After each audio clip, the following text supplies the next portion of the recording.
일본이 국가 파산 위기에 몰렸습니다. 엔화 가치가 역대 최저 수준을 기록하면서 그러지 않아도 위태로웠던 일본 경제에 치명적인 타격을 입은 것인데요. 일본 재무대신이 IMF 총재를 만나 차관 협상을 시작했다는 이야기까지 드는 상황. 현재 심각하게 돌아가고 있는 일본 경제와 일본 정부의 무능력에 대해 지금부터 자세하게 설명해드리겠습니다. 10살짜리 일본인 어린아이라면 AK-47 소총을 샀을 것이다. 당황스러운 그의 말은 계속 이어졌는데요. 100년 뒤에 일본이라는 나라는 없어질 것이다. 일본 청소년들은 지금 당장 일본을 빠져나와야 한다. 일본인들을 대상으로 한 강연이었지만 그는 과감한 발언을 아끼지 않았죠.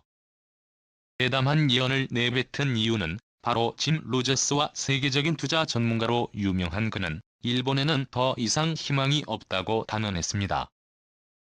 47 소총을 들어야 한다는 이야기는 일본이 향후 망했을 경우 몸을 지킬 필요가 있기 때문에 그는 혼신의 차원에서 일본인들이 무기를 구입할 필요가 있다고 설명한 것이죠. 내게는 더 이상 미래가 없다고 선언한 그의 말은 2020년 지금으로부터 2년 전에 시작되었습니다. 그의 말만 따나 2년 뒤인 2021년 일본은 몰락의 징조를 보이기 시작했는데요. 우크라이나 전쟁을 통해 그 흔적이 드러났습니다. 우크라이나 전쟁 이후 안전자산을 찾아 헤매던 투자자들이 일본 엔화를 외면하고 다른 자산을 찾으면서 엔화 가치가 심각하게 하락한 것이 결정적인 계기였죠. 세계적인 전쟁이 나면 경제는 안전자산을 구매하는 쪽으로 흘러갑니다. 우크라이나 전쟁 직후 안전자산으로 평가받은 금값은 높게 올라갔죠. 전쟁 발발 직후 싱가포르 시장에서 금 1온스는 180만 787달러로 거래되었습니다. 전쟁이 장기화되면서 금값은 더욱 치솟죠. 마찬가지로 안전자산이라 평가받는 선진국 화폐들은 전쟁의 수혜를 고스란히 입게 되었는데요.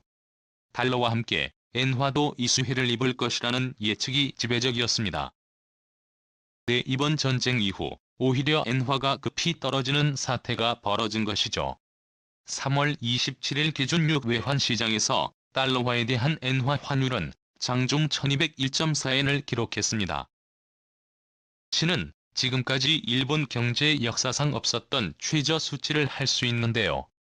심지어 국내 외환 시장에서도 엔화는 비슷한 흐름을 보였습니다. 엔당 1000원 밑 가격으로 떨어지면서 투자자들은 물론 전 세계 경제학자들의 관심을 끌었죠. 그동안 수출을 위해 엔화로 열심히 풀었던 일본 정부가 이번 우크라이나 전쟁에서 엄청난 역풍을 본 것입니다. 국제결제은행이 발표한 실질 실효환율 역시 하락을 면치 못했죠. 일본의 실질 실효환율은 66,450년 이래 최저 수치를 기록한 것인데요. 실질 실효환율이 하락한다는 것은 대외 구매력이 낮아진다는 것을 의미합니다. 한마디로 말해 일본 물건의 경쟁력이 다른 나라들에 비해 현저하게 떨어졌다는 사실을 보여주는 사례인 것이죠. 일본 엔화를 모은다고 해도 가치 상승이 되지 않을 것이 보이기에 더욱 많은 투자자들은 일본 엔화를 버리고 있는 상황.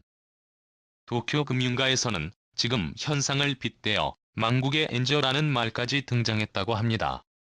대장성 관료 출신 노구치 유키오 히토스바시 대학 명예교수는 이번 사태는 예견된 것이며 일본은 이미 졌다는 말까지 나왔습니다. 겉으로 보면 전 세계 경제 순위 3위인 일본이 무너지게 된 까닭을 전혀 알 수가 없는데요.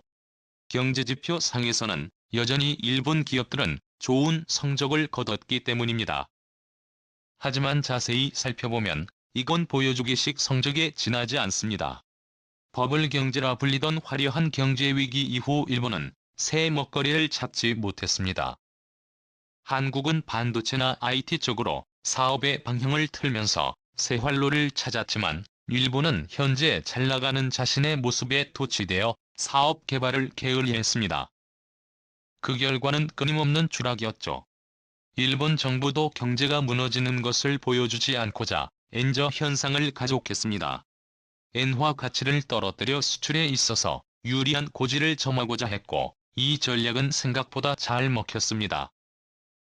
전 총리가 재임하던 시절 아베노믹스는 엔저 정책이라고 할 정도로 총력을 기울여 엔화 가치를 떨어뜨리는 데 집중했습니다. 문제는 이렇게 겉으로는 아무 문제가 없기에 내부 혁신에 어떤 투자도 하지 않았던 것입니다. 내부에서도 자조적으로 바라보는 도장 찍는 기계나 텍스 머신 사용 역시 반성 없는 일본의 모습을 보여준 사례라 할 수 있죠. 많은 전문가들이 지적해왔지만 일본은 들으려고 하지 않았습니다. 하지만 경제 전문가들도 간과하고 있는 부분이 하나 있는데요. 바로 일본인의 국민성입니다. 지금 일본의 경제를 더욱 심각하게 만드는 원인이라 할 수 있죠. 경제가 어려워지면서 수직 낙하 중인 일본 경제를 뜯어 고치거나 정권 교체를 통해 수정해야 하는 상황임에도 불구하고 일본을 패기치기 싫어하는 문화와 조화를 중요하게 생각하는 사고 때문에 악습을 개선하지 않고 계속해서 잘못된 방식을 고집하고 있죠. 언젠가부터 나온 검소 문화는 이를 반영하는 대표적인 문화입니다. 일본 방송은 물론이고 어느 순간부터 검소한 삶을 찬양하는 일이 잦아졌는데요. 저렴한 가격으로 구입하는 것을 미덕으로 여기는 풍조가 퍼졌습니다. 적인 사례로 작년 10월 일본 디즈니랜드는 1일 자유용권의 가격을 기존 8,700엔에서 9,400엔으로 올리는 물가 인상을 단행했는데요. 로 인한 재정 악화를 이유로 가격을 올렸지만 일본에서 난리가 났죠. 다시는 디즈니랜드를 이용하지 않는다는 댓글부터 서비스가 형편없는데 가격만 올라간 것이 아니냐는 비난까지. 인상을 한 디즈니랜드를 죄인으로 만들었죠. 그런데 사실상 알고 보면 전 세계 기준 일본 디즈니랜드는 최저 가격을 유지하고 있는 상황입니다.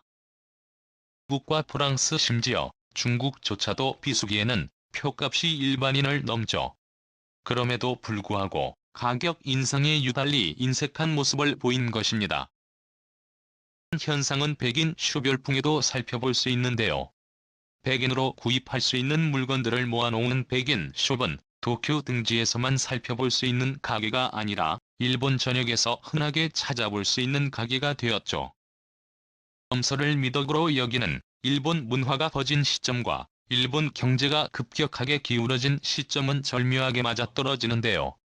한국이라면 나라 경제에 대해 정부 책임을 물었겠지만 일본인들은 소비를 줄이면서 아무 말도 못했던 것이죠. 이와 동시에 사치하는 이들에 대한 비난을 멈추지 않았고 일본 사회에서 소비는 악덕이 되었습니다. 경제 악순환은 계속되었고 고용조차 불안정한 상태로 바뀌면서 일본 끝으로 몰린 것입니다. 우크라이나 전쟁은 일본 경제에 결정타를 날린 셈인데요. 러시아와 협력하면서 투자한 자산을 러시아가 국유화하면서 엄청난 피해를 입은 데다가 도쿄올림픽과 포르노 사태의 대비를 위한 예산을 끌어쓰는 바람에 일본은 외환 보유고가 바닥난 것인데요. 결국 최근 일본 재무대신 스즈키 수니치는 비밀리에 IMF와 접촉 크리스털이나 게오르기바 아니메 부총재와 만남을 가져 차관 도입에 대한 논의를 했다고 합니다. 탄탄하다고 평가를 받았던 일본 엔화도 가치 하락을 면치 못하고 각종 예상과 비주류 연명하던 일본 경제에 빨간불이 들어온 것인데요. 이 일본은 GDP 대비 국가 채무가 최악인 상태였습니다. 작년 기준 일본이 지닌 빚은 12,002조 4,6180억엔. 일본 GDP 대비 260에 이르는 수준으로 국민 1인당 진 빚은 9,803만의 수준인데요. 이는 다른 선진국들 가운데서도 유달리 높은 수준입니다. 전체 1902개 국가 가운데 1위에 해당하는 수치죠. 일본 정부가 필사적으로 막으려 하는 국가파산 상태는 더는 막기 어려운 것이 현실입니다. 정부에서는 보다는 외부 질책 내부의 정신을 강조하면서 진짜 문제는 외면해버린 일본의 최후라고 할 수 있는데요. 그동안 선진국이라고 믿어왔던 일본의 엔화 가치도 떨어지면서 더는 일본 채무는 무시하기 어려운 현실의 문제가 되었습니다. 일본 재무대신이 IMF 총재를 만났다는 소식은 통신사를 통해 퍼졌지만 IMF 방문은 어디까지나 다른 일을 위해 만난 것이라며 대답을 회피했다고 하는데요. 게오르게바이에프 총재 역시 일본 대신의 방문은 어디까지나 러시아에 대한 경제 제재 수위를 논의하기 위한 자리이며 일본 차관 도입에 대한 논의를 위한 자리가 아니었다고 밝혔죠. 하지만 갑작스러운 일본 대신의 IMF 방문과 더불어 엔화 가치 폭락 사태에 해외 자산 증발 소식은 일본 경제에 먹구름을 가져오는 신호라고 할 수 있는데요. 일본 정부는 최대한 파산을 막기 위해 엔저 정책을 유지해 엔화 가치를 지금보다도 더 떨어뜨려 경기 부양을 위해 총력을 집중하고 있다고 말하지만 이젠 그 말도 믿을 수 없는 게 현실. 일본 부유층들은 이미 탈일본을 준비하고 있다고 합니다. 일본 유력 경제주간지 슈칸 다이아몬드는 일본 경제에 대한 특집 기사를 실으며 부유층들을 비롯한 경제 전문가들은 일본을 버리고 다른 국가로 이주를 서두르고 있다고 보도했는데요. 이들이 주로 향하는 곳은 바로 대한민국. 성장 가능성이 있고 바로 옆 나라라는 점에서 이주를 서두르고 있다고 하죠. 일본 부유층들 사이에서 대한민국 부동산의 인기는 모르는 사람이 없다고 하는데요. 과연 침몰하는 일본은 위기를 극복하고 파산을 막을 수 있을까요? 일본의 향후 대처를 기대해 보겠습니다. 시청해주셔서 감사합니다.